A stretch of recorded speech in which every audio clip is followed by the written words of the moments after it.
প্রিয় দিনী ভাই এবং বোনেরা, জিলহজ মাসের প্রথম 10 দিনের স্পেশাল 5টি আমল কিভাবে আপনারা করবেন, নামাজ কিভাবে পড়বেন, রোজা কিভাবে রাখবেন, আইয়ামে তাশরিক কিভাবে বলবেন, নখ চুল কিভাবে কাটবেন, সম্পূর্ণ নিয়ম কানুনটা একটা ভিডিওর মাধ্যমে আজকে আমি আপনাদেরকে জানিয়ে দেব ইনশাআল্লাহ। আশা করি ভিডিওটা দেখার পরে আপনাকে আর কারো কাছে জিজ্ঞাসা করতে হবে না জিলহজ মাসের প্রথম 10 তারিখে কি কি আমল করতে হয়। তাহলে প্রিয় দিনী ভাই এবং বোনেরা, আল্লাহ তাআলার দেওয়া যত মাস আছে সমস্ত মাসের মধ্যে সর্বোত্তম মাস হলো রমজান মাস। আর এই 12 মাসের মধ্যে উত্তম মাস হলো রমজান মাস। 12 মাসের মধ্যে যত দিন রয়েছে সমস্ত দিনগুলোর মধ্যে সর্বোত্তম দিন হলো জিলহজ মাসের প্রথম 10 দিন। আল্লাহু আকবার। আল্লাহ তাআলার নিকট মাসের মর্যাদা রয়েছে, দিনের মর্যাদা রয়েছে, মাসের মর্যাদা রয়েছে। কোরআন শরীফ তার বাস্তব প্রমাণ। ইন্না ইদ্দাতাশ শুহুরি ইনদাল্লাহি ইসনা আশারা শাহরান ফি কিতাবিল্লাহি ইয়াওমা খালাকাস সামাওয়াতি ওয়াল আরদা মিনহা আরবাতুন হুরুম। আল্লাহ বলেন, আকাশ এবং জমিনের সৃষ্টির পর থেকে নিয়ে আমার নিকট মাসের গণনা হলো ইসনা আশারা শাহরান, 12টি মাসের গণনা। ওই 12টি মাসের মধ্যে 4টি মাস এমন রয়েছে যেগুলোকে আশাহারে হুরুম বলা হয়, অর্থাৎ এই মাসগুলোর মধ্যে যুদ্ধ বিগ্রহ করা, মারামারি হানাহানি করা আমি আল্লাহ রাব্বুল আলামিন তাদেরকে অবৈধ ঘোষণা করে দিয়েছি। আল্লাহু আকবার। তাহলে এই 4টি মাসের মধ্যে সর্বপ্রথম মাস হলো জিলকদ মাস। 1 নম্বর জিলকদ, 2 নম্বর জিলহজ, 3 নম্বর মুহররম, 4th নম্বর হলো রজব। আল্লাহু আকবার। তাহলে এই 4টি মাসের মধ্যে 2য় নম্বর মাস হলো কি আপনার জিলহজ মাস। এই জিলহজ মাস আমাদের সামনে চলে আসছে। এই জিলহজ মাসে স্পেশাল 5টি আমল কিভাবে আপনারা করবেন এই নিয়ম কানুনটাই আজকে আমি আপনাদেরকে জানিয়ে দিব। আশা করি ভিডিওটা দেখতে থাকুন, স্কিপ করে চলে গেলে কিন্তু আমলগুলো শিখতে পারবেন না। কারণ নবী করিম সাল্লাল্লাহু আলাইহি ওয়াসাল্লাম ওনার জীবনে কিন্তু 4টি আমল কখনো ছাড়েন নাই। 1 নম্বর হলো ফজরের নামাজের সুন্নাত, কোনো সময় নবীজি ছাড়েন নাই।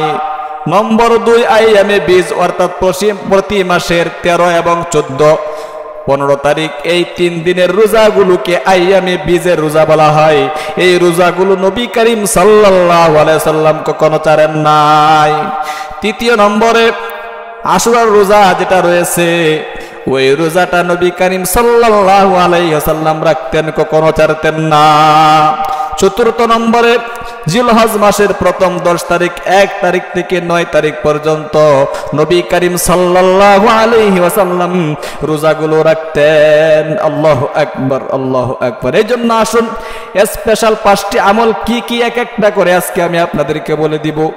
কপাল খুলে যাবে, ভাগ্য পরিবর্তন হয়ে যাবে। কারণ এই জিলহজ মাসের প্রথম 10 দিনের এক এক দিনের আমল, যে আমলে আপনি করেন, জিকির করেন, নামাজ পড়েন, যে আমলটাই করেন, 1 বছর আমল করলে যে সব, সেই সব আল্লাহ রাব্বুল আলামিন আপনার আমল নামার মধ্যে দিয়ে দিবেন। আল্লাহু আকবার।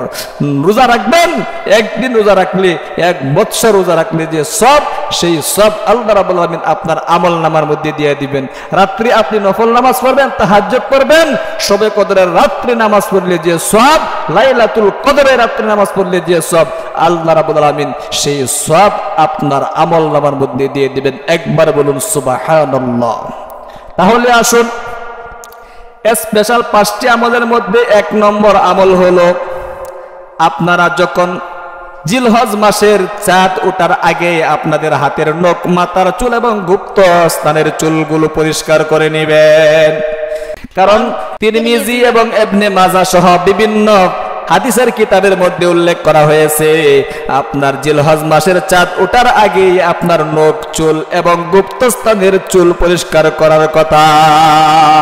এইগুলো আপনি 10 তারিখে ঈদের নামাজ পড়ে তারপরে কুরবানির কাজ শেষ করে আপনাকে এই নখ এবং চুল, গুপ্তস্থানের চুল পরিষ্কার করার জন্য। আল্লাহু আকবার। সম্মানিত প্রিয় দিনী ভাই এবং বোনেরা, এটা হলো 1 নম্বর আমল।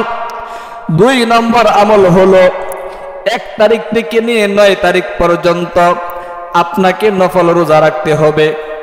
একদিন রোজা রাখলে 1 বছর রোজা রাখার সওয়াব পাইবেন। আল্লাহু আকবার। আর 1 তারিখ থেকে নিয়ে 9 তারিখ পর্যন্ত যদি আপনি রোজা রাখেন তাহলে আপনাকে আরাফার দিন যে রোজা রয়েছে ওই রোজাটাও রাখাটাও কি হয়ে যাচ্ছে। কারণ 8 তারিখ এবং 9 তারিখ যদি আপনি 2 দিন রোজা রাখতে পারেন তাহলে আরাফার দিনের রোজা কি হয়ে যায়। কারণ আরাফার দিন এটা কি 9 জিলহজ, এই বাংলাদেশে যদি 9 তারিখ হয় তাহলে ওইখানে 10 দিন হয়, আপনি 9 তারিখ রাখবেন। আর ওইখানে 9 তারিখ হলে বাংলাদেশে কি 8 তারিখ। সুতরাং আপনি 8 তারিখ এবং 9 তারিখ যদি কি এই রোজাগুলো রাখেন, অবশ্যই 1 তারিখ থেকে 9 তারিখ পর্যন্ত রোজাগুলো রাখলে আরাফার রোজাও আপনার হয়ে যায়। আর আরাফার রোজাগুলো রাখলে আম্মাজান হযরত আয়েশা সিদ্দিকা রাদিয়াল্লাহু তাআলা আনহা থেকে বর্ণিত আপনার হাদিসের মধ্যে এসেছে যে 1 বছর আগে পিছে তার গুনাহগুলো মাফ করে দেওয়া হয়, নেকে ভরপুর করে দেওয়া হয়। আল্লাহু আকবার। তাহলে 2 নম্বরে 1 তারিখ থেকে নিয়ে 9 তারিখ পর্যন্ত নফল রোজাগুলো আপনাদেরকে রাখতে হবে। 3 নম্বরে আসুন, এই 10 দিনের ভিতরে রাত্রে দিনে যে কোনো সময় উঠতে বসতে চলাফেরা করতে আপনি জিকির আজকার করবেন। আল্লাহু আকবার। কোন জিকিরগুলো করবেন? যে কোনো জিকির আপনার যে জিকিরটাই মুখস্থ আছে, সুবহানাল্লাহ মুখস্থ আছে, সুবহানাল্লাহ ওয়ালহামদুলিল্লাহ ওয়ালা ইলাহা ইল্লাল্লাহ আল্লাহু আকবার, এই জিকিরগুলো অথবা আপনি যে কোনো দুরূদ শরীফ কি পড়তে পারেন। আল্লাহু আকবার। 3 নম্বরে জিকির আজকার করা। 4 নম্বরে আইয়ামে তাশরিক বলতে হবে, অর্থাৎ 9 জিলহজ ফজরের পর থেকে নিয়ে 13 জিলহজ আসরের আগ পর্যন্ত আপনাকে ফরজ নামাজের প্রত্যেক ফরজ নামাজের পরে একবার আইয়ামে তাশরিক বলাটা কিন্তু ওয়াজিব।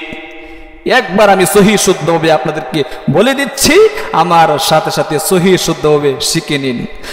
আল্লাহু আকবার, আল্লাহু আকবার, লা ইলাহা ইল্লাল্লাহ, ওয়াল্লাহু আকবার, আল্লাহু আকবার, ওয়ালিল্লাহিল হামদ। আল্লাহু আকবার। আপনাকে 9 জিলহজ ফজরের পর থেকে নিয়ে 13 জিলহজ আসর পর্যন্ত ওই আইয়ামে তাশরিক আপনাকে একবার বলতে হবে প্রত্যেক ফরজ নামাজের পরে। এটা হলো 4 নম্বর। 5 নম্বরে আসুন। 5 নম্বরে হলো 10 তারিখে যারা সামর্থ্যবান যাকাত দিতে হয় এমন মাল যার কাছে আছে, যার উপর যাকাত ওয়াজিব হয়, তার জন্য কুরবানি করাটাও কিন্তু ওয়াজিব। এখন প্রশ্ন আসতে পারে, হুজুর যাকাত কার উপর ওয়াজিব হয়? আরে যাকাত ওয়াজিব হয় কার উপর? ভালো করে খেয়াল করে শুনুন। 7.5 ভরি স্বর্ণ অথবা 52.5 তোলা রূপার মালিক যদি আপনি হন, অথবা এগুলোর মূল্য আপনার কাছে আছে, ব্যবসায়িক দিক থেকে হোক, জমি জামার দিক থেকে হোক, যে কোনো দিক থেকে হোক, এতটুকু পরিমাণ সম্পদ যদি আপনার থেকে থাকে, অথবা আপনার ঋণ যদি না থেকে থাকে, ঋণ থাকলে কিন্তু হবে না, ঋণ মুক্ত অবস্থায় কিন্তু এই সম্পদ আপনার কাছে থাকতে হবে। শুধু তাই নয়, 1 বছর আপনাকে পরিপূর্ণ হতে হবে, তাহলে আপনার উপর যাকাত দেওয়াটা ওয়াজিব হয়ে যায়। আর এই যাকাত যার উপর ওয়াজিব হয়, কুরবানি দেওয়াটাও তার উপর কি হয়? ওয়াজিব হয়ে যায়। আশা করি আপনারা বুঝতে পেরেছেন। তাহলে আসুন 5 নম্বরে ঈদের দিন অর্থাৎ 10 তারিখ জিলহজ মাসের 10 তারিখে আপনাকে কুরবানি করতে হবে। 6 নম্বরে স্পেশাল আমল হলো, যার উপর হজ করা ফরজ হয়েছে অবশ্যই তাকে হজ করতে হবে। হজ কার উপর ফরজ? আসা যাওয়ার খরচ যদি আপনার থাকে, আপনার পরিবার পরিজন যেগুলো খাওয়া দাওয়া করবে, এতটুকু পরিমাণ মাল যদি আপনার ঘরে রেখে আসা যাওয়ার খরচ আপনার যদি থাকে, তাহলে আপনি হজে যেতে পারবেন। হজের নেশাব আপনার হয়ে গিয়েছে। আল্লাহু আকবার। তাহলে এই 6টি স্পেশাল আমল অত্যন্ত গুরুত্বপূর্ণ। এই আমলগুলো অবশ্যই আপনাদেরকে করতে হবে।